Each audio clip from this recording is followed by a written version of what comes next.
Assalamualaikum warahmatullahi wabarakatuh.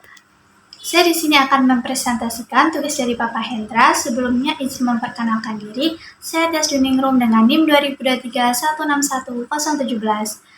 Prodi Pendidikan Seni Pertunjukan kelas 2A, mata kuliah Pendidikan Pancasila dengan dosen pembimbing Dr. Haji Hendra Wijaya, Sarjana Agama Magister Pendidikan Islam. Di sini saya akan menjelaskan materi yang diberikan oleh dosen pembimbing, yaitu tentang 1. Mendeskripsikan berbagai sistem etika politik dan ideologi-ideologi besar dunia. 2. Membandingkan sistem etika Pancasila dengan liberalisme dan komunisme. 3. Menganalisis Pancasila sebagai ideologi terbuka. 4. Menjelaskan Pancasila sebagai ideologi terbuka merupakan persyaratan terwujudnya Indonesia baru yang dilandasi semangat toleransi. Oke, kita masuk materi yang pertama, yaitu mendeskripsikan berbagai sistem etika politik dan ideologi-ideologi besar dunia. Tentu berikut adalah deskripsi singkat tentang berbagai sistem etika politik dan ideologi besar dunia. Yang pertama yaitu liberalisme. Liberalisme adalah sebuah ideologi politik yang menekankan pada kebebasan individu, hak asasi manusia, dan keterbatasan kekuasaan pemerintah. Liberalisme menciptakan fondasi bagi demokrasi representatif, kapitalisme, dan perlindungan hak-hak individu. Yang kedua, konservatisme. Konservatisme adalah pandangan politik yang menekankan pada pemeliharaan nilai-nilai tradisional, otoritas, dan stabilitas sosial. Para konservatif biasanya mendukung penggunaan perubahan sosial yang bertahap dan hati-hati. Yang ketiga, sosialisme. Sosialisme adalah ideologi politik dan ekonomi yang menekankan pada kepemimpinan bersama atas sumber daya ekonomi dan redistribusi kekayaan untuk mencapai kesejahteraan sosial dan ekonomi. Sosialisme sering sekali menentang kapitalisme dan menganjurkan pemerintah yang lebih terlibat dalam regulasi ekonomi. Yang keempat, komunisme. Komunisme adalah bentuk ekstrim dari sosialisme yang menentukan penghapusan kelas sosial dan kepemilikan bersama atas semua sumber daya ekonomi. Dalam praktiknya, komunisme seringkali diwakili oleh pemerintah otoriter dan pengendalian yang ketat terhadap ekonomi dan masyarakat. Yang kelima, fasisme. Fasisme adalah ideologi otoriter yang menekankan pada nasionalisme ekstrim, otoritarisme, dan penindasan terhadap lawan politik. Fasisme biasanya mengecilkan peran individu demi kepentingan negara dan kepemimpinannya. Yang keenam, anarkisme. Anarkisme adalah pandangan politik yang menolak otoritas pemerintahan dan mengadvokasi untuk masyarakat tanpa negara atau hierarki yang kuat.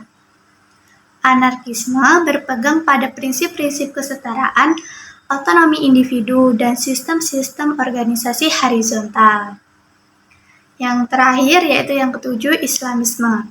Islamisme adalah gerakan politik yang berusaha menerapkan prinsip-prinsip dalam kehidupan politik dan sosial. Meskipun ada variasi dalam pendekatannya, Islamisme sering mencari untuk menciptakan negara berdasarkan prinsip-prinsip Islam dan hukum syariah. Setiap sistem etika politik dan ideologi besar ini memiliki implikasi yang signifikan dalam membentuk struktur masyarakat, pemerintahan, dan nilai-nilai yang dipegang oleh suatu bangsa atau kelompok. Kita masuk materi yang kedua, yaitu membandingkan sistem etika Pancasila dengan liberalisme dan komunisme. Tentu, mari kita bandingkan sistem etika Pancasila dengan liberalisme dan komunisme. Yang pertama, Pancasila. Pancasila adalah ideologi dasar negara Indonesia yang terdiri dari 5 prinsip.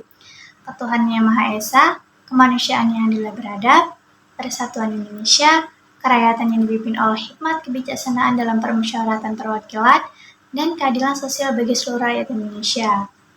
Pancasila menekankan pentingnya keberagaman budaya, toleransi antar agama, dan semangat gotong royong dalam membangun masyarakat yang adil dan beradab.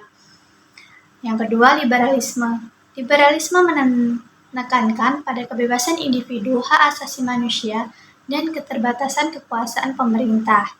Berbeda dengan Pancasila, yang lebih menekankan pada nilai-nilai sosial dan kolektif, liberalisme cenderung menempatkan kepentingan individu sebagai yang utama. Yang ketiga, komunisme. Komunisme menuntut menghapus kelas sosial dan kepemilikan bersama atas sumber daya ekonomi. Sementara Pancasila memperkuat nilai persatuan dan keberagaman. Komunisme seringkali menekankan pada kesetaraan ekonomi dan distribusi kekayaan secara merata, seringkali melalui pemerintahan yang otoriter. Perbedaan mendasar antara Pancasila, liberalisme, dan komunisme terletak pada fokusnya pada nilai-nilai yang berbeda dan pendekatan terhadap kekuasaan, kebebasan individu, serta distribusi kekayaan. Pancasila lebih menekankan pada keberagaman budaya dan nilai-nilai kolektif, sementara liberalisme memperjuangkan kebebasan individu dan komunisme menekankan kesetaraan ekonomi dan kepemilikan bersama. Lalu materi yang ketiga yaitu menganalisis Pancasila sebagai ideologi terbuka. Pancasila sebagai ideologi terbuka memiliki beberapa aspek yang menarik untuk dianalisis. Yang pertama yaitu fleksibilitas interpretasi. Hal ini kemungkinan Pancasila untuk tetap relevan dalam menghadapi perubahan zaman dan dinamika sosial yang terus berkembang. Yang kedua ada inklusivitas nilai-nilai. Nilai-nilai ini bersifat inklusif dan dapat merangkul keberagaman budaya, agama, dan pandangan politik yang ada di Indonesia. Yang ketiga ada konteks hierarkis dan sosial. Nilai-nilai Pancasila dapat disesuaikan dengan nilai-nilai lokal dan budaya yang ada di masyarakat Indonesia, sehingga memberikan ruang bagi partisipasi yang luas dalam proses pembangunan bangsa. Yang keempat ada kemampuan adaptasi. Pancasila memiliki kemampuan untuk beradaptasi dengan perubahan dan tantangan yang dihadapi oleh bangsa Indonesia. Selanjutnya ada penghormatan terhadap pluralitas. Sebagai ideologi terbuka, Pancasila menghormati pluralitas dan mengakui bahwa setiap individu dan kelompok memiliki hak untuk berpendapat dan berpartisipasi dalam kehidupan politik dan sosial Indonesia. Dengan demikian, Pancasila sebagai ideologi terbuka memiliki karakteristik yang memungkinkannya untuk tetap relevan, inklusif, dan adaptif dalam menghadapi dinamika sosial dan perubahan zaman. Hal ini memperkuat peran Pancasila sebagai fondasi yang kuat bagi persatuan dan kemajuan bangsa Indonesia. Materi yang terakhir yaitu menjelaskan Pancasila sebagai ideologi terbuka merupakan prasyarat terwujudnya Indonesia baru yang dilandasi oleh semangat toleransi. Pancasila sebagai ideologi terbuka adalah persyaratan penting dalam mewujudkan Indonesia baru yang dilandasi oleh semangat toleransi. Berikut adalah beberapa penjelasannya. Yang pertama, kesediaan menerima perbedaan. Sebagai ideologi terbuka, Pancasila mengakui dan menghargai keberagaman budaya, agama, dan pandangan politik di Indonesia. Yang kedua, inklusi semua kelompok masyarakat. Pancasila memuat nilai-nilai universal seperti persatuan, keadilan, dan kedamaian. Yang ketiga, fleksibilitas dalam interpretasi. Sebagai ideologi terbuka, Pancasila memungkinkan adanya keberagaman interpretasi dalam aplikasi nilai-nilai sesuai dengan konteks dan kebutuhan zaman.